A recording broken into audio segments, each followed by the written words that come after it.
Good evening, friends. Once again, I am Rakesh Arya in front of you. और इंतज़ार रहता है मुझे भी और आपको भी। काफ़ी सारे लोगों के मैसेज आते हैं कि सर 7 बजे ऐसे लगता है जैसे कोई सीरियल शुरू होने वाला हो। सो आपके प्यार के लिए बहुत बहुत शुक्रिया।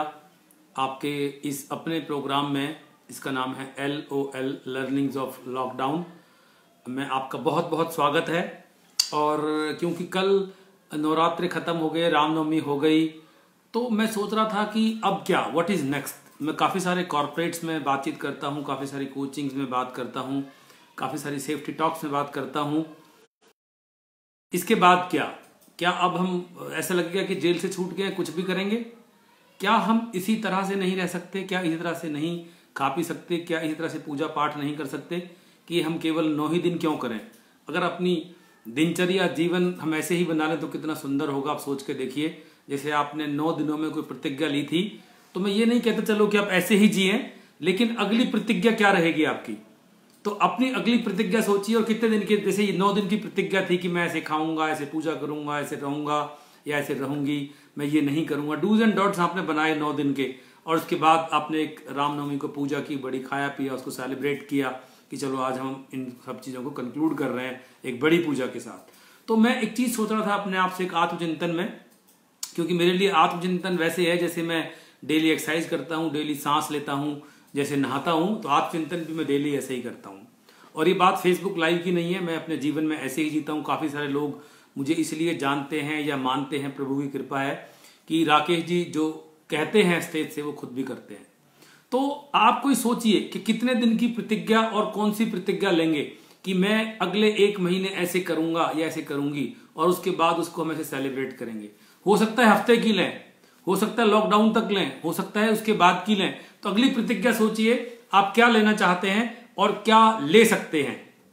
और मेरा दावा है आपको कि आप अपने आप को और बेहतर पाएंगे अपनी जिंदगी में। सो किसी ने मेरे को मैसेज भेजा था, the world is closed for renovation and grand opening is very soon, so be prepared for 15th of April. 14 तक रिनोवेशन चल रही है, 15 को ग्रैंड ओपनिंग होने वाली है। तो आप इस तरह तैयारी करें कि 15 तारीख को आपको मजा आए जिंदगी जीने का। और जैसे जिन तरीकों से आप जीते रहे हैं, कोई चोरी नहीं हो रही है, कोई आग नहीं लग रही है, किस तरह की दुर्घटना नहीं हो रही है, सब कुछ व्यवस्थित तरीके से हो रहा है। बल्कि मैं पढ़ रहा था आज कि देखिए सब कुछ बंद है, अस्पताल भी बंद है, ओपीडी भी बंद है, और पहले अस्पताल भरे रहते थे, तो पेशेंट कहाँ गए, वो क्या तकलीफें कहाँ गई? तो काफी सारी चीजें ज्यादा टेस्ट कराने से, दिनचर्या सही न रखने से, डिसिप्लिन ना होने से भी खराब हो रही थी। अब वो सब लोग बिना डॉक्टर के बिना रह ही रहे हैं ना, काम चल रहा है इतने दिन से, सब कुछ ठीक ठाक चल रहा है। क्योंकि मैं आपको एक जब थेरेपी बताऊंगा तो आपको बताऊंगा, आप उसका अनुभव करेंगे कि किस तरह किस दिनचर्या में रह के आप ज्यादा आनंदित रह सकते हैं। तो पहले उन लोगों का नाम लेते हैं जिन लोगों ने मेरे साथ जुड़े हैं, जिन लोगों का प्यार मेरे साथ रहा है। मनीष उपाध्याय जयपुर से डेली जुड़ते हैं। Manish ji thank you so much. एक फायर सेफ्टी कंपनी में एक अधिकारी हैं और बड़े पैशन से काम करते हैं। स्मिता नारायण जुड़ी हैं जो एक मैनेजमेंट कंसल्टेंट है, काफी सारे बिजनेस एंटरप्रेन्योर्स के साथ उनकी बिजनेस स्ट्रेटजी बनाती हैं और उनको एनालिसिस करके उनके सिस्टम्स को चलाने के लिए उनकी मदद करती है। सतेंद्र श्रीवास्तव गुड इवनिंग कह रहे हैं। गुड इवनिंग सर, ये एक फाइनेंशियल एडवाइजर हैं, thank you so much, daily जुड़ते हैं। सत्येंद्र श्रीवास्तव से पहले हनी जुड़े हैं मसूरी से, और एक उसके पहले जुड़े हैं हमारे सन्नी शर्मा, ये रोजना मंगोलपुरी से जुड़ते हैं। बहुत ही पैशनेट आदमी है, संगीत के बड़े प्रेमी हैं, गजलें भी लिखते हैं, शेर भी लिखते हैं। शरद मित्तल डेली नोएडा से जुड़ते हैं। शरद जी बहुत बहुत शुक्रिया। एक सॉफ्टवेयर इंजीनियर हैं, बड़ी बड़ी कंपनीज को सिखाते हैं कि अपने सॉफ्टवेयर कैसे तैयार करें। वैभव निगम गुड़गांव से जुड़े हैं। और वैभव निगम के बारे में आज तक मैंने कुछ कहा नहीं, लेकिन मैं लोगों को बताना चाहूंगा कि वैभव निगम मेरी टीम का एक अहम हिस्सा है। उनके बिना शायद मैं शो नहीं कर पाऊंगा, बैक एंड में मुझे बहुत सपोर्ट करते हैं। सो वैभव, आपका रोजाना सबसे पहले जुड़ना, आपका सहयोग करना, बहुत बहुत शुक्रिया। और मैं कल 1 दिन बाद आपको वैभव से जोड़ूंगा कि वैभव क्या करते हैं और आपकी जिंदगी में क्या कर सकते हैं। तो आगे चलते हैं, एक कहानी को शुरू करते हैं। अभी जितेंद्र कुमावत जुड़े हैं, जयपुर से डेली जुड़ते हैं। पुष्कर सिंह जुड़े हैं अभी जयपुर से, और जुड़ने के लिए बहुत बहुत शुक्रिया। कहानी कुछ इस तरह से है, आपने थर्स्टी ग्रो की कहानी सुनी होगी। आज हम आपको सुनाते हैं हैप्पी ग्रो की कहानी। एक कौवा था गर्मी में बहुत परेशान, और कहीं भी पानी नहीं मिल रहा था। प्यास से तड़फ रहा था, इधर उधर दूर दूर तक उड़ रहा था, पेड़ों पे ऊपर नीचे कहाँ कहाँ देखा पर पानी नहीं मिला। वो हार थक कर एक पेड़ पर बैठा था ऊंचाई पे कि शायद यहां से कुछ दिख जाए। नजर घुमाई तो उसकी निगाह पड़ी एक बहुत बड़े पानी के तालाब में, और उस पानी के तालाब में तैरते हुए एक बहुत बड़े पक्षी सफेद हंस पर। वो तो भौचक्का रह गया, आश्चर्यचकित रह गया। इतना सारा पानी, इतना बड़ा पक्षी, और वो भी सफेद रंग का। मैं यहाँ काले रंग का कौआ, परेशान हो रहा हूँ पानी की वजह से। और बोला पानी वानी बाद में पियेंगे, पहले इससे मिलते हैं, इस महान पक्षी से।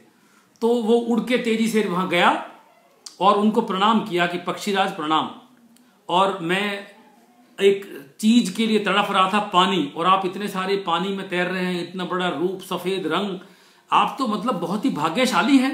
और यहाँ क्या कर रहे हैं, कैसे, थोड़ा बताइए। बोला भैया कोई भाग्यशाली नहीं हूं, मैं यहाँ एक पिंजरे में कैद हूं, लोग मुझे देखने आते हैं और मेरा सिर्फ एक ही रंग है, कोई भाग्य की बात लंबी चौड़ी नहीं है। तो बोला फिर कौन भाग्यशाली है? बोला एक दूसरी जगह जाके देखो, वहां तोता है, उसके 2 रंग हैं, वो मुझसे भी ज्यादा भाग्यशाली है, ज्यादा उड़ सकता है, पेड़ पे जा सकता है, मैं उतना ऊंचा उड़ ही नहीं सकता। बोला वो कहां मिलेगा? बोला सामने देखो। ये पहुंचे तोते के पास। बोला आज मैं पहले यही समझ लूं कि भाग्यशाली कौन है। तोते के पास पहुंचे, बोला महाराज आपके पास भेजा है हंस महाराज ने, और बोला उनसे ज्यादा भाग्यशाली आप हैं, आपके पास 2 रंग हैं, लोग दूर दूर से देखने आते हैं। बोला भैया ऐसा कुछ नहीं है, मेरे पास केवल 2 ही रंग हैं। एक पक्षी होता है मोर, उसे राष्ट्रीय पक्षी भी कहते हैं, उसको लोग बहुत ज्यादा देखने आते हैं, आप देख के दंग रह जाओगे, इतने रंग हैं उसके अंदर, राष्ट्रीय पक्षी कहते हैं। बोले वो कहां मिलेंगे, उनके भी दर्शन करें जरा, उनका भी इंटरव्यू लें। मैं तो पानी देख रहा था, लेकिन पानी के चक्कर में कुछ और ही मिल जाए तो अच्छी बात है। ये पहुंचे उस पिंजरे के पास जहां मोर बंद था, और किसी तरह उस पिंजरे में प्रवेश करके और मोर को साक्षात दंडवत प्रणाम करके बोले कि महाराज 2 लोगों ने आपको रिकमेंड किया है कि आप सबसे भाग्यशाली हैं, सबसे बड़े पक्षी हैं, सब रंग वाले पक्षी हैं, राष्ट्रीय पक्षी हैं, आप कितने सौभाग्यशाली हैं। बोले भैया कोई सौभाग्यशाली नहीं हूं, यहां पिंजरे में कैद हूं, और एक पक्षी होता है कौआ, वो खुले आसमान में उड़ता है बिंदास, कोई पिंजरा नहीं, कोई कलर नहीं, कुछ नहीं, जहां मर्जी आए, जहां मर्जी जाए, जब मर्जी जाए, जो मर्जी पिए, जो मर्जी खाए, सबसे भाग्यशाली पक्षी है, वो कहीं कैद नहीं है यहां पर। कौए ने सोचा कि यार ये सब लोग इतनी सुविधाओं में इतना सब पा रहे हैं, उसके बाद भी एक चीज इनके पास जो नहीं है, फ्रीडम, तो सच में भाग्यशाली तो मैं ही हूं। पानी तो मैं ढूंढ ही लूंगा और वो हंस के पास जाके पी लूंगा, लेकिन मैं सबसे खुश हूं। तो आप दोस्तों समझ लीजिए कि जो आप समझते हैं ना कई बार कि मैं ऐसा हूं, मुझे ये नहीं आता, और वो लोग बड़े भाग्यशाली हैं। आज मैं बताऊंगा, बल्कि अभी बता ही देता हूं साथ साथ आपको, कि अब तक मैं बता रहा था कि you must be tune to this things. अब तक आज मैं आपको नई चीज बता रहा हूं कि अब तक आप ये समझ गए होंगे। तो मैं आपको बता दूं कि क्या समझ गए होंगे। USA is not the strongest country, China is irresponsible country, Europeans are not the most intelligent and educated people. India is not weak. Rich people rather are less immune than poor people. No priest, no Maulana, no Pandit can save your life. And humans are the real virus. ये आप समझ लो। तो आपको मैंने पहले सुनाया happy करो, अब बताया आप ये चीजें समझ लो। इसके बावजूद भी अगर परेशान रहना चाहते हैं तो ये आपकी चॉइस है, आप चूज कर सकते हैं परेशान रहना।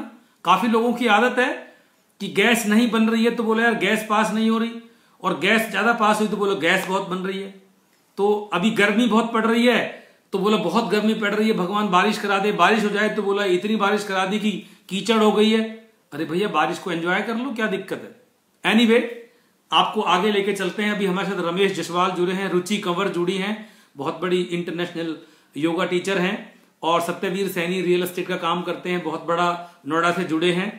तो आगे आपको बता दूं, आजकल लोग एक और व्यथा से मजबूर हैं, एक और व्यथा से जी रहे हैं कि सब बड़ी मजबूरी है, फंसा हुआ हूं, क्या करूं, इस लॉकडाउन में फंस गया हूं। कहां फंस गया, कहां तो मैं घर से निकल के रह नहीं सकता था और मैं घर में फंस गया हूं। सो दोस्तों आप फंस गए हो, इस बात को थोड़ा दूसरे तरीके से देखते हैं। जैसा कि मैं रोजाना आपको एक थेरेपी देता हूं, तो आज मैं आपको एक थेरेपी देता हूं नई। So please close your eyes. अपनी आंखें बंद करें और सीधे होकर बैठें। जरा ईमानदारी से आंखें बंद करें, कमर सीधी रखें, अपने सांस पर ध्यान दें, अपने सांस को सुने, अपने सांस को महसूस करें।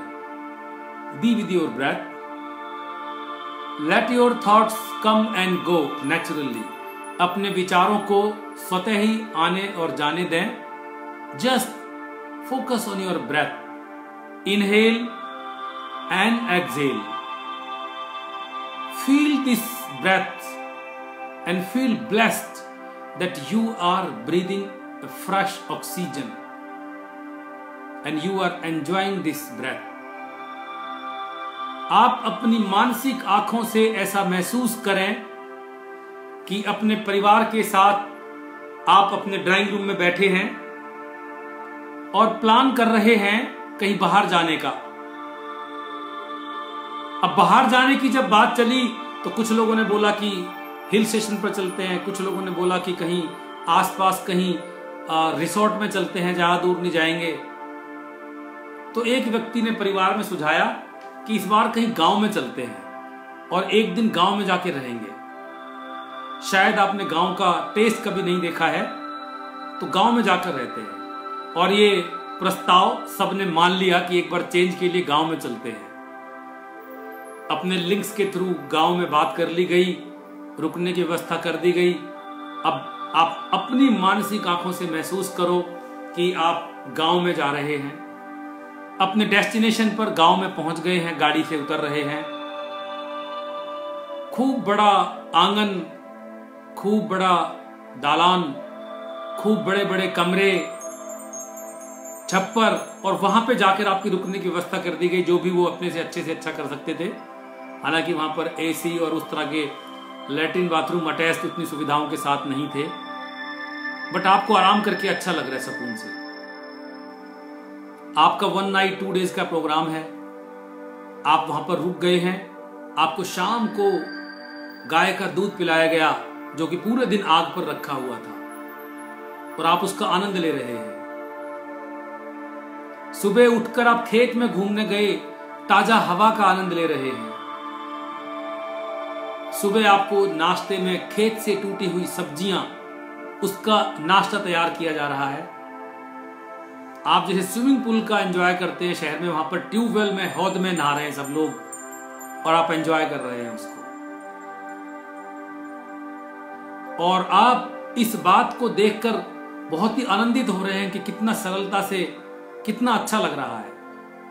आपने अपने होस्ट से प्रार्थना की कि हम एक दिन रह सकते हैं, और उसने कहा रह जाइए, कोई बात नहीं। और आप वहां पर एक दिन और रुक रहे हैं। अचानक शाम को टीवी पर खबर आती है कि 1 हफ्ते का कर्फ्यू घोषित कर दिया गया है। सबका मन लटक जाता है थोड़ी देर के लिए, और सब बात करते हैं कि हम तो एक दिन के लिए आए थे, थोड़ा अच्छा लग रहा था, तो हम यानी एक दिन और बढ़ा दिया। कहां फंस गए मजबूरी में। तो जो उस घर के मुखिया थे, गांव में होस्ट थे, उन्होंने बोला कि बिल्कुल परेशान मत रहिए, बिल्कुल आनंद में हैं, और आपसे हम कुछ पैसा भी नहीं लेंगे, बस जो खाना पीना है वो खाते रहिए, आपको अच्छा लगे तो पैसा दे दीजिएगा, जितना आप घर में खर्च करते हैं उतना पैसा दे दीजिएगा। आप घर में 1 हफ्ते वहां रह रहे हैं। आप डेली सुबह उठकर मॉर्निंग वॉक पे जा रहे हैं, शाम को दूध पीते हैं, दिन में ताश खेलते हैं, जो बुजुर्ग लोग हैं उनके साथ बैठ के आप लोग कहानियां सुनते हैं, गांव की, राम की, कृष्ण की, हनुमान की, और आपको पता ही नहीं लग रहा समय कैसे बीत रहा है। नए नए खाने के तरीके, पहले लोग कैसे खाते थे, राजा महाराजा कैसे रहते थे, वो सब कहानियों की चर्चा हो रही है, और आपको ऐसा लग रहा है जैसे किसी और लोक में आ गए हों। अब वो भूल गए सब मजबूरी और कर्फ्यू। अब वो शाम आई जब कर्फ्यू उठने लगा और सबको घर पे जाने की अनुमति मिल गई, सब स्थिति सामान्य हो गई। अब एक बार फिर मुंह लटक गए आप लोगों के कि कल सुबह जाना पड़ेगा। इतने अच्छे से रह रहे थे। तो आप में से व्यक्ति बोलता आप तो मजबूरी बता रहे थे। बोला कोई मजबूरी नहीं थी, बड़ा आनंद मिल रहा था, खा रहे थे, सो रहे थे, सीख रहे थे, नेचुरल चीजों के साथ रह रहे थे और बहुत ही आनंदित लग रहा था। तो आपका मजबूरी से वर्ड जो था आनंद में परिवर्तित हो गया, और बल्कि आपने मुखिया को बोला कि हम एक दिन और रह सकते हैं। अब उनका भी मन लग गया आपके साथ, बोले रहिए, अब 2 दिन रहिए, 3 दिन रहिए, कोई दिक्कत नहीं है। वो एक दिन और रहे, और रहने के बाद उन्हीं में से एक व्यक्ति बोला कि क्या ये पीरियड बढ़ सकता था? तो ये पीरियड तो नहीं बढ़ सकता था, लेकिन आपको आना ही पड़ा। अपनी आंखों को बंद रखें, आंखों को बंद रखे रखे आप अपने दोनों हाथों को उठाएं, हथेलियों को रगड़ें और तेजी से उनको गर्म करें, और तेजी से रगड़ें और गर्म करें, और इन गर्म हाथों को, गर्म हथेलियों को बंद आंखों पर रखें और महसूस करें उस एनर्जी को जो आपने अभी महसूस की उस गांव में, उस उपलों की गर्मी को, उस अंगीठी की गर्म रोटियों को, उस ताजा हवा को जो आपने सुबह ली। धीरे धीरे आप आंखों को खोल सकते हैं और हाथ नीचे ला सकते हैं। अगर आपको सच में लगा कि ये सफर आनंद में रहा तो आप नीचे लिख सकते हैं कमेंट बॉक्स में, आई एंजॉयड इट। देखते हैं कौन कौन लोग जुड़े हैं। सिद्धांत आर्य जुड़े हैं। सिद्धांत आर्य एक बीटेक के स्टूडेंट हैं और वो बहुत ही इनोवेटिव तरीके से काम करते हैं। संजय गोयल जुड़े हैं, एक बहुत बड़े ब्रांड को चलाते हैं, बच्चों के कपड़े बनाते हैं, लिटिल टमाटो के नाम से पूरे वर्ल्ड में इनका बिजनेस है। और ये इतने जबरदस्त लर्नर हैं, रोटरी क्लब के चेयरमैन हैं एक अपने एरिया के, और इतनी मेहनत करते हैं, इतनी एक्सरसाइज करते हैं कि ये इनको, मैंने एक बार इनके ऑफिस में गया और मैंने पूछा एक्सरसाइज करते हो? बोला अभी करके दिखाऊं? इन्होंने वहीं पे 50 पुशअप मार के दिखा दिए अपने ऑफिस में कोट पैंट के साथ। मैं दंग रह गया। और बहुत ही सामान्य तरीके, साधारण तरीके से रहते हैं, लोगों के लिए प्रेरणा का स्रोत हैं। तो संजय जी जुड़ने के लिए बहुत बहुत शुक्रिया। सुरेश जी जुड़े हैं जयपुर से, एक फायर फाइटिंग कॉन्ट्रैक्टर हैं। पंकज जुड़े हैं अभी अभी, पंकज जुड़ने के लिए बहुत बहुत शुक्रिया। आनंद ढल जुड़े, आनंद जी शुक्रिया जुड़ने के लिए। रवि आहूजा जुड़े हैं और रमेश जसवाल कह रहे हैं कि आई एंजॉयड इट। आपका बहुत बहुत शुक्रिया, आपने एंजॉय किया, आपने पसंद किया। अब हम अगले पड़ाव पर चलते हैं। अगले पड़ाव पर चलने से पहले बता दूं, कुछ के दिमाग में आपने जर्नी देखी जो अभी अभी, उस जर्नी में लगा होगा कि मजबूरी नहीं है, आप इसको आनंद ले सकते हैं। समय पता नहीं कब मिलेगा, जिसे कहते हैं ना कि सदियों में पहली बार मिला होगा और शायद अगली सदियों में कब मिलेगा पता नहीं। इस तरह का भगवान ना करे कभी हो, लेकिन हो जाए तो आप तैयार रहें, क्योंकि एक तरफ पॉजिटिव है, एक तरफ नेगेटिव है। तो हालात मत बोलिए। जैसे राजकुमार थे ना, हमारे कलाकार थे, उनका स्टाइल था डायलॉग डिलीवरी का, तो वो कहते थे अक्सर, हालात हमें नहीं बदल सकते। तो उनका अंदाज अगर मैं बोलूं, जानी हालात हमें नहीं बदल सकते, हम हालातों को बदल देते हैं। तो आप ध्यान कीजिए, वो कभी हालात से परेशान नहीं हुए, और जैसे वो रियल लाइफ में थे, पर्दे पे थे, वैसे ही वो रियल लाइफ में जीते थे। मशहूर थे अपने संवाद अदायगी के लिए, और निजी जिंदगी में भी ऐसे ही रहते थे वो। विजय लक्ष्मी नेगी जुड़ी हैं, कल भी जुड़ी थी। विजय जी जुड़ने के लिए बहुत बहुत शुक्रिया। अब हम अगले पड़ाव पर चलते हैं, जिसे मैं बिगडम बैश कहता हूं। बिगडम बैश मतलब बड़े लोग। वो बड़े लोगों का क्या स्टाइल है, बड़े लोग कैसे जीते हैं। तो आपने सुना बड़े लोग गोल्फ खेलते हैं, बड़े लोग बड़ी बड़ी जगह पर जाके अपने शौक करते। तो फिर आज गोल्फ की बात करेंगे। तो गोल्फ खेलना एक बात हुई कि वो खेलते हैं, वो एक गेम है, उससे फिजिकल एनर्जी मिलती है। लेकिन उससे बड़ा कारण जो आप काफी लोगों को पता होगा, बल्कि मैं शेयर कर रहा हूं, काफी लोग शायद वैसे नहीं सोचते होंगे। वो गोल्फ खेलने जब जाते हैं तो उन्हीं लोगों से मिलते हैं जो लोग गोल्फ खेलने आते हैं। और गोल्फ खेलने सामान्य लोग नहीं आते हैं, वो किसी कंपनी का सीईओ है, किसी कंपनी का डायरेक्टर है, किसी कंपनी का बहुत बड़ा अधिकारी है। कभी कभी वहां पर लोग राजनेता, बड़े बड़े खिलाड़ी और सेलिब्रिटीज आते हैं। तो आप देखिए, जिन लोगों के साथ आप रहोगे वैसा ही आपका सोचने का तरीका भी रहेगा। तो जिम रोन ने जैसे कहा, एक बहुत बड़े प्रेरक लेखक हैं जिम रोन, वो कहते हैं, you become average of 5 people with whom you spend maximum time. आप जिन 5 लोगों के साथ जैसे समय बिताते हैं, आप उनका औसत बन जाते हैं। आप 5 धार्मिक लोगों के साथ रहें, आप उसी तरह की बात करने लगेंगे। आप 5 नशे करने वाले लोगों के साथ रहें तो आपको सारे सोर्सेज पता लग जाएंगे कि नशे का पदार्थ छुट्टी पे कहां से मिलता है, बिना छुट्टी कहां से मिलता है, कौन से बॉर्डर पे मिलता है। तो आप अपने सर्कल का ध्यान रखें।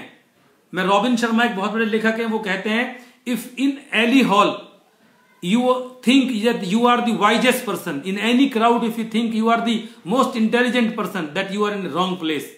आप उन लोगों से मिलें जो ज्यादा बुद्धिमान है आपसे, क्योंकि उनके साथ रहोगे तो उनके तरीके सीखोगे, उनकी बात सुनोगे, वो वहां तक कैसे पहुंचे तो आप वहां तक पहुंच पाएंगे। हम अक्सर क्या करते हैं कि रोजमर्रा की जिंदगी में जहां चल रहा है वहीं भीड़ में चल रहे हैं। तो बड़े लोग क्या करते हैं, वो उन लोगों के साथ रहते हैं जो बड़े लोग हैं। तो मैं, एक पीटर ड्रकल बहुत बड़े मैनेजमेंट गुरु हैं, उनका एक आर्टिकल था कि अगर आप अपनी जिंदगी में शेरों की तरह रहना चाहते हैं, कहीं भी तो 3 चीजों का ध्यान रखें। मैं आपसे शेयर कर रहा हूं, ये मेरे एक पर्टिकुलर कोर्स का मॉड्यूल का हिस्सा है जो मैं आपके साथ शेयर कर रहा हूं। तो जो शेर की तरह रहना चाहते हैं या शेर की तरह रहते हैं, वो 3 चीजों का ध्यान रखते हैं। नंबर 1, दे रिलैक्स वेल, वो नींद पूरी लेते हैं। वो कहते हैं शेर 18 घंटे 20 घंटे सोता है और 4-5 घंटे हंटिंग करता है, घूमता फिरता है। और यहाँ पे उल्टा है, 4 घंटे सोते हैं, 18 घंटे काम करते हैं। तो आपकी जो क्रिएटिविटी है वो निकलती ही नहीं है। तो आप देखिए, जितना ज्यादा आराम करेंगे, जितना अच्छा आराम करेंगे, जितना अच्छे से रिलैक्स करेंगे, उतनी आपकी क्रिएटिविटी अच्छी आएगी। जिसको नींद पूरी नहीं होती, चिड़चिड़ापन होता है, उसको भूख नहीं लगती है, बहुत सारी बीमारी हो सकती है, वगैरह वगैरह। दूसरा, शेर का पहले मैंने बताया शेरों की तरह है, तो relax well. Number 2, focus, laser focus. आप जब भी कुछ करें तो उसको बिल्कुल लेजर फोकस से करें। मैं आपके साथ हूं, मेरा फोन पे मैसेज आए, कुछ आए, I don't care, I am with you, I am doing my this job. वो कहते हैं कि शेर जब शिकार के लिए देखता है किसी जानवर को, तो उसकी सांसें गिन लेता है, दूरी गिन लेता है, और वो कितनी धीरे चलना है, कितनी तेजी से चलना है, कितनी स्पीड से भागना है ताकि उसको दबोच सके। तो उसके लिए आपको बहुत फोकस से काम करना पड़ेगा। और तीसरी चीज, पीटर ड्रकर कहते हैं, लॉयंस लिव विद लॉयंस, शेर शेरों के साथ ही रहते हैं। तो जो मैंने आपको पहले बताया है, आप उन लोगों के साथ रहें जो आप बनना चाहते हैं, आप उन लोगों के साथ रहें जहां पे आप अच्छी आदतें सीख सकते हैं। तो ये बिगडम बेस्ट था कि बड़े लोग कैसे सोचते हैं और कैसे करते हैं। अब हम आते हैं आज के मुद्दे पर, जो मैंने आपको लिखा था, मॉडर्न स्ट्रेस। तो मॉडर्न स्ट्रेस के साथ मैंने अपने कुछ, जब मैंने आपको नरेशन भेजे थे, प्रमोज भेजे थे, उसमें लिखा था, मैं आपको इसको ग्रामेटिकल तरीके से बताऊंगा। तो 1-2 लोगों को क्वेश्चन आया कि सर ग्रामेटिकल तरीका क्या है। तो मैंने कहा सर आप 7 बजे पहुंचिए, आपको बताएंगे कि ग्रामेटिकल तरीका क्या है। तो ग्रामेटिकल तरीका बताने के लिए बता दूं कि हम जब ग्रामर पढ़ते हैं तो उसमें होता है एक नाउन और एक होता है वर्ब। नाउन माने संज्ञा और वर्ब माने क्रिया। तो जिंदगी में अक्सर हम लोग बचपन से नाउन सीख लेते हैं और नाउन की ही बात करते हैं। जैसे नाउन क्या है, हेल्थ, रिलेशनशिप, कम्युनिकेशन और बहुत सारी चीजें हैं जो आप नाउन में बात करते हैं। उसका एक्शन क्या है, बोलो मालूम नहीं, हेल्थ पे काम कर रहा हूं, क्या कर रहे हो उसका पता ही नहीं है। तो इसी तरह से जो स्ट्रेस वर्ड है, इसका जो वर्ब है, उसका वर्ब है जोर देना, बलाघात करना, मतलब बल से आघात करना, उसे वर्ब है, ये क्रिया है, किसी चीज पर जोर देना, वो स्ट्रेस है। और नाउन क्या है, तनाव, दबाव, दबाव से पीड़ित। यानी कि जब आपने अपने शरीर पर जोर दिया, खुद अपने शरीर पर आपने अपने शरीर पर बलाघात किया, बल से आघात किया, अपने दिमाग पर, अपने शरीर के पूरे नर्वस सिस्टम पर, तो तनाव पैदा हो गया। देखिए कितनी सरल है, डिक्शनरी से पढ़ के बता रहा हूं, मैंने कुछ नहीं किया। पहले आपने देखा नाउन स्ट्रेस, उसका मतलब है तनाव, दबाव, दबाव से पीड़ित। हुआ क्यों, वर्ब ने बता रही है आपको, आपने जोर दिया, मतलब आपके मीटर पर एक पर्टिकुलर लोड सैंक्शन है, आप उससे थोड़ा सा कितना बढ़ाओगे भाई। आपने इतना लोड बढ़ाया कि ब्लास्ट हो गया, मीटर में आग लग गई। या वो जो जितने आपने देखा है कि वो ट्रांसफार्मर फूक जाते हैं, वो क्यों फूक जाते हैं, जब एसी चलते हैं बहुत ज्यादा, तो लोड से ज्यादा वहां पर लोड पड़ा, तो उस पर लोड आया जितना सैंक्शन है उसका, तो वहां ब्लास्ट हो गया। ऐसे ही जब ज्यादा जोर देते हैं तो तनाव में परिवर्तित हो जाता है। सो हमें देखना पड़ेगा कि हमें वर्ब पे काम करना है, नाउन पे। अब आगे चलते हैं। जो ये स्ट्रेस है, इसका एंटीडोट क्या है, इसका एंटीडोट है आत्मचिंतन, इंट्रोस्पेक्शन, कंटेम्पलेशन। हमारे समाज में पहले मनन चिंतन हुआ करता था, तो मनन चिंतन खत्म हो गया, इसलिए चिंताएं बढ़ गई। और आत्मचिंतन में जब हम पाएंगे तो आत्मचिंतन में आप देखेंगे कि पहले होता है नीड्स, आपकी जरूरतें क्या हैं, दूसरी होती है डिजायर्स, आपकी डिजायर्स क्या हैं। तो हमें जिंदगी में सबसे पहले नीड्स पे ध्यान रखना है, आपकी आवश्यकता क्या है। और पूरी पृथ्वी पर जितने भी लोग हैं, जितने भी प्राणी हैं राधा, उन सबको जो भी चाहिए उससे ज्यादा उपलब्ध है, प्रचुर मात्रा में प्रकृति ने दिया है जितना लोगों को चाहिए। अगर पूरे संसार का पैसा इकट्ठा करके सभी लोगों में बराबर बांट दिया जाए तो सब लोग रईस हैं, आप समझ लीजिए बात। तो आपकी नीड्स पूरी करने के लिए पूरे संसार में पर्याप्त उपलब्ध है साधन। तो पहले आपने नीड्स पे ध्यान देना है, आत्मचिंतन में देखेंगे। अभी आप नीड्स पे ध्यान दे रहे हैं, आपका बढ़िया से काम चल रहा है, आप देखिए। अब दूसरी चीज है डिजायर, वो डिजायर की लिस्ट बना लीजिए आप कि मेरी ये डिजायर है। लेकिन जब आप डिजायर पर काम करें तो ध्यान रखना कि नीड पर कंप्रोमाइज ना करें। आप बहुत बड़े व्यक्ति बनना चाहते हैं, पुरुषार्थ से काम करें, पैसा कमाएं, अच्छी बात है, लेकिन आप ध्यान रखें कि नीड पर कंप्रोमाइज ना हो। जब आप डिजायर्स पर जाएं तो एक चीज का आत्मचिंतन और करें कि आप ये क्यों करने जा रहे हैं, इसका पर्पज क्या है। जैसे मैं छोटी छोटी बताऊं कि मैं ये बिजनेस क्यों करता हूं, why do I need it, मैं ये बिजनेस क्यों कर रहा हूं, मैं काम क्यों कर रहा हूं। फॉर एग्जाम्पल मैं शादी क्यों कर रहा हूं, मैं यही बिजनेस क्यों कर रहा हूं, मैं दूसरा बिजनेस क्यों कर रहा हूं, मैं विदेश क्यों जा रहा हूं। आपका वाई क्लियर होना चाहिए। और ध्यान रहे, आपने देखा भी होगा काफी सारे लोग घर से खाना लेके जाते हैं और खाना ही नहीं खा पाते, वो शाम को वापस आ जाते हैं खाने का डब्बा लेकर। काफी सारे लोग अपनी पत्नी के डर से, मैंने काफी बार देखा है, आपने किया होगा या देखा होगा, वो खाना किसी को दे देते हैं, भाई खा लियो नहीं तो कल खाना नहीं मिलेगा, ये डब्बा साफ कर देना। तो आप देखिए आपने खाना भी नहीं खाया, आपने नीड पे कंप्रोमाइज किया, आप डिजायर पे काम कर रहे हैं, तो स्ट्रेस आपको होगा, मुझे होगा, पड़ोसी का होगा। तो आपने ध्यान रखना है कि ये स्ट्रेस आपका चुना हुआ है। आपने जब जब अपनी नीड्स पे कंप्रोमाइज किया, जैसे काफी सारी लेडीज घर का काम भी करती हैं, ऑफिस का काम भी करती हैं, मैं सभी को कहता हूं कि आप प्लीज अपने शरीर पे 15 मिनट लगा लीजिए डेली। टीवी कम कर दो, व्हाट्सअप कम कर दो, फेसबुक कम कर दो, किसी और चीज पे कंप्रोमाइज कर लो, लेकिन आप 15 मिनट शरीर पे लगाएं। अरे सर आप जानते ही नहीं हमारी स्थिति, हम ही जानते हैं, आप तो उपदेश दे देते हो, आपका क्या फर्क पड़ता है। मैंने कहा आप नहीं करना चाहते ये आपकी मर्जी है। अब आप अपने आप से पूछिए, क्या आप लॉकडाउन के पीरियड में डेली एक्सरसाइज कर रहे हैं घर पर? अब तो कहीं ऑफिस भी नहीं जाना, घर का ही काम करना, घर का काम कितना करोगे आप? अपने आप से चेक करें। तो जो लोग लॉकडाउन से पहले ये सोचते थे कि कभी फुर्सत मिलेगी तो ये काम करेंगे और अब भी नहीं कर रहे हैं, तो इसका बड़ा सीधा सा मतलब है कि आप करना ही नहीं चाहते थे, कभी भी नहीं करना चाहते थे, आपको सिर्फ बहाना चाहिए। मैं काफी सारे कॉर्पोरेट में जाता हूं, पूछता हूं कि भैया आप एक्सरसाइज करते हो? बोलो सर हमारी शिफ्ट का पता ही नहीं होता। तो मैंने कहा शिफ्ट 5 डेज है, 6 डेज? बोले 5 डेज। तो बाकी 2 दिन क्यों नहीं एक्सरसाइज करते? अगर आप सुबह शाम 2 दिन एक्सरसाइज करोगे, 4 बार एक्सरसाइज हो गई, तो हफ्ते में कम से कम 4 बार तो हुई। तो आप ये समझ लीजिए कि स्ट्रेस आपका चुना हुआ है।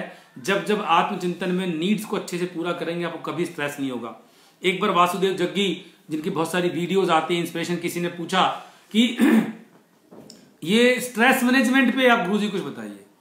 बोला यार ये स्ट्रेस मैनेजमेंट तो नया वर्ड है मेरे लिए, क्योंकि मैनेजमेंट तो उन चीजों का होता है जिनकी जरूरत है हमें, रोटी का, मकान का, कपड़े का, पैसे का, उसका मैनेजमेंट समझ आता है। ये स्ट्रेस क्या है?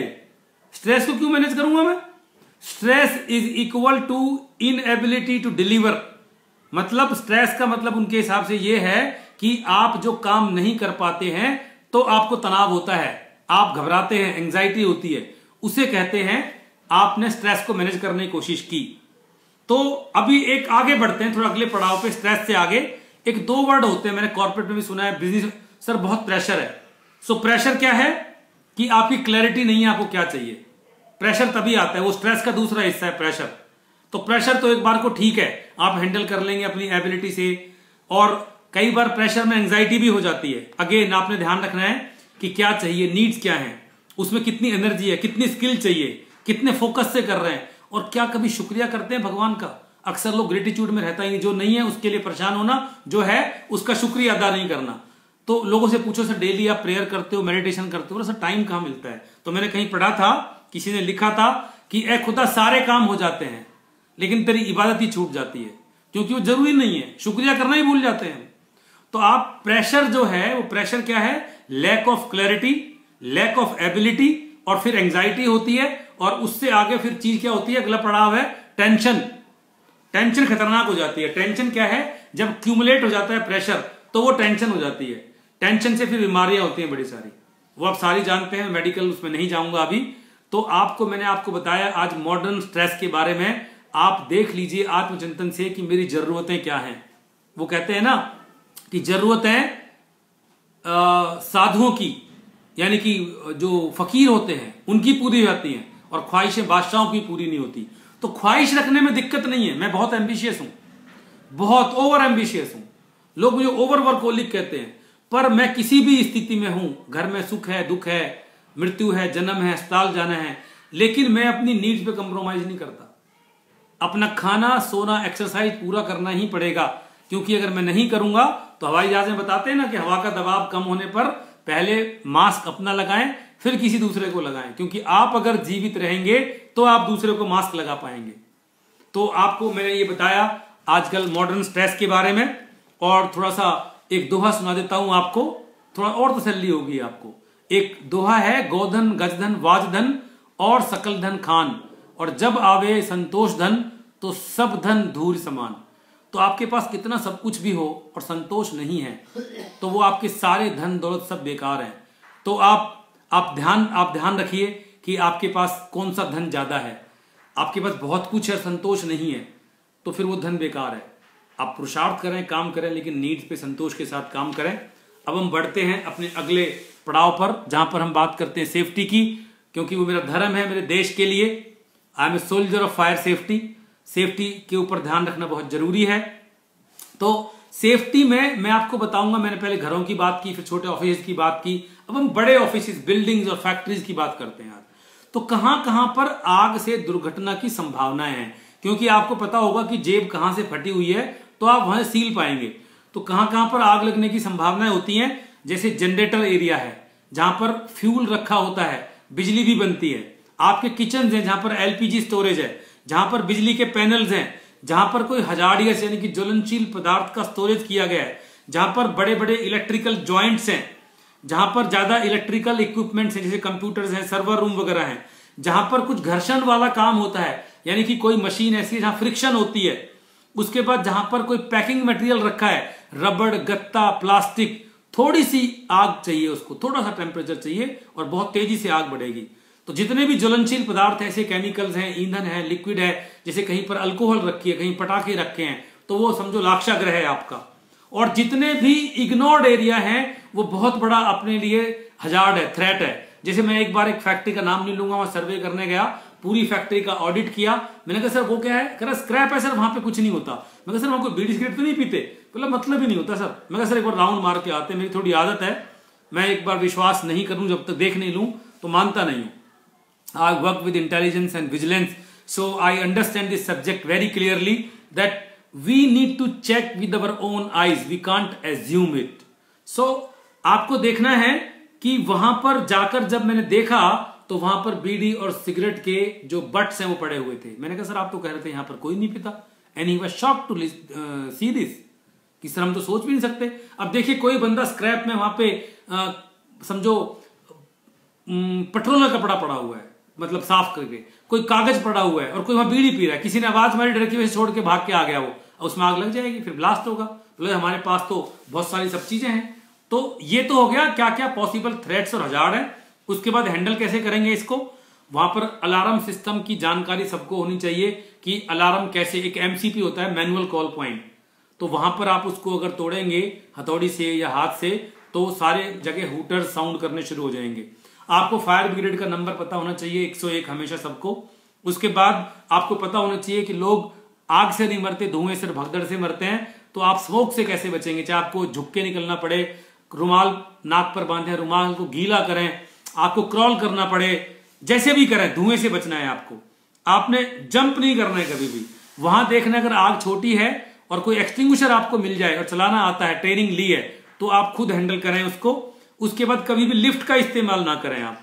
आपके जितने भी एग्जिट एरियाज हैं, अक्सर लोग जहां से जाते हैं वहीं से आते हैं, जहां से आते हैं वहीं जाते हैं, लेकिन बड़ी बड़ी बिल्डिंग में एग्जिट स्टेयर्स अलग होती हैं, तो उन एरियाज को हमेशा साफ रखें। मैं कई बार ऑडिट्स में देखता हूं वहां पर खाली गत्ते रखे हुए हैं, पानी की बोतल्स रखी हुई हैं, सर जरूरत तो पड़ती नहीं है।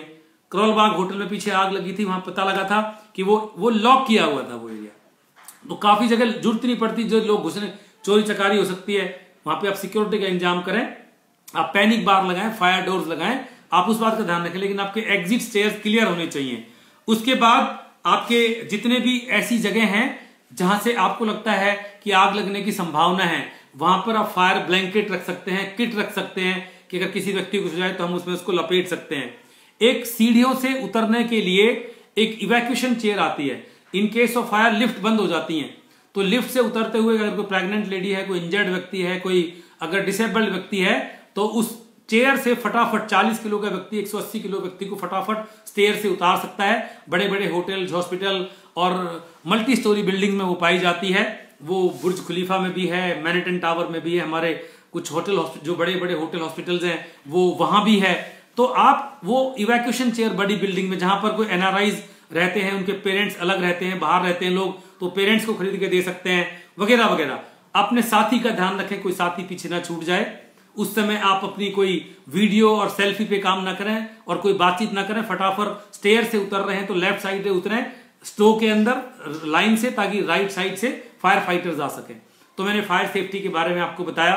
दोस्तों, अगर आपको लगता है कि ये जो LOL है, लर्निंग्स ऑफ लॉकडाउन, जो अभी तक आपने देखी है, जहां पर मैं बात करता हूं एक थेरेपी के साथ, जो आपके दिमाग में आजकल चल रहा है उसको थेरेपी से कैसे हटा सकते हैं, एक बिगडम बैश की बात करते हैं कि बड़े लोग कैसे करते हैं, एक पर्टिकुलर थीम की बात करते हैं जो लॉकडाउन के बाद भी काम आएगा, एक आपको स्टोरी भी बताते हैं, वगैरह वगैरह।